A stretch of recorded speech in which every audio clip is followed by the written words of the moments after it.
Well, certainly China is using the SNC-Lavalin controversy to press for the release of Meng Wanzhou.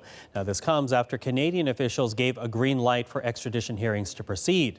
The Chinese embassy did issue a statement. It says the following, quote, "This is not a merely judicial case, but a political persecution against a Chinese high-tech enterprise. The so-called rule of law and judicial independence asserted by Canada cannot cover up the mistakes made by the Canadian side on the case of Meng Wanzhou. The final result of the Canadian court to handle this case will be a touchstone for testing whether Canada adheres to judicial independence or not. We will wait and see." Again, that statement coming to us from the Chinese embassy. Well, for more on this, we are now reaching out to Joanna Chu. She is the managing editor at Star Vancouver. So, Joanna, nice to have you on the program.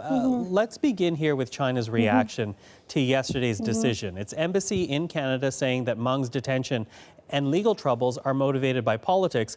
How much has China's argument has been helped, if at all, by what's been revealed by Jody Wilson-Raybould regarding SNC-Lavalin?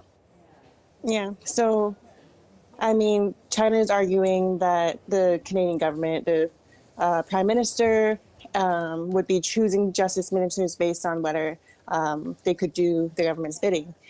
So in China's point of view, that doesn't look good for what Canada has insisted repeatedly and consistently, that what's happening with Meng Wanzhou and her extradition case is a matter for the courts, that it's not political. But what we have to keep in mind is that it wasn't Canada that initiated these proceedings. It was a U.S. that requested that she was detained in Vancouver as part of an existing extradition agreement between Canada and the U.S.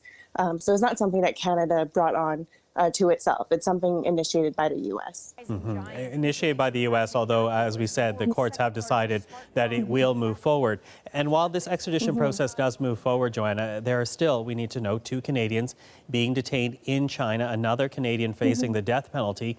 Should Canadians in China be concerned for their safety now that this extradition has been, or at least the process around it, has been given the go-ahead? Yeah, it was quite clear. I think experts, politicians agree that the quick detention of 2 Canadians, they're still in what's called secret jails in China right now. Lights on, frequent interrogations, very limited access to consular officials.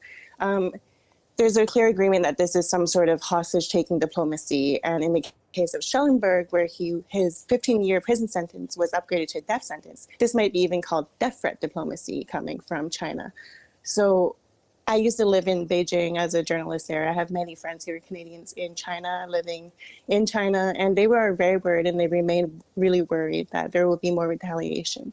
But it's unclear because there was also an international outcry against these tactics. So now that the case could drag on for months, if not years, in Canada, and a Canadian judge will be presiding over it, it's unclear what kind of tack China would take to increase pressure on Canada to drop the whole thing. But now it's in the courts, so the time for the justice minister to do something, to reject it, is over. Now it's in the hands of the courts. Hands in the court, as you say, although there are Canadians in China worried right now. Now, Meng's legal team, of course, as this goes to the courts, they're going to get an opportunity to fight the extradition order itself. How strong of an argument or arguments does Meng's team actually have here? So it's quite interesting because as soon as the justice minister made the statement approving the extradition process to go ahead yesterday, Meng's defense team, which is made up of a team of really experienced lawyers, sent out a statement to media, actually lining out some of its main points. And these include repeated comments from Trump about how he would consider using Meng's case as a sort of bargaining chip to assist of U.S. negotiations with China over a trade deal. So this would strengthen, according to the defense team, their argument that this is not a legal case, this is a political case, and the U.S. was kind of playing around with it. But I actually went to D.C. a couple of weeks ago, and a lot of insiders feel that it's important to separate what Trump is saying, what he's tweeting, and what the government's actually doing, because in the past, he said all sorts of things that didn't align with what the actual Department of Justice, the government, actually felt. Another argument is that, which is really interesting, that might be more for legal experts to parse, is that her defense team is saying that the exact charges that the U.S. is levying against Meng, including bank fraud, the things to do with Iran might not be crimes in Canada. So they would have to be arguing that, and the Crown would have to argue that there's equivalent charges of fraud in Canada that where this would apply to. And what she's accused of would actually be crimes in Canada.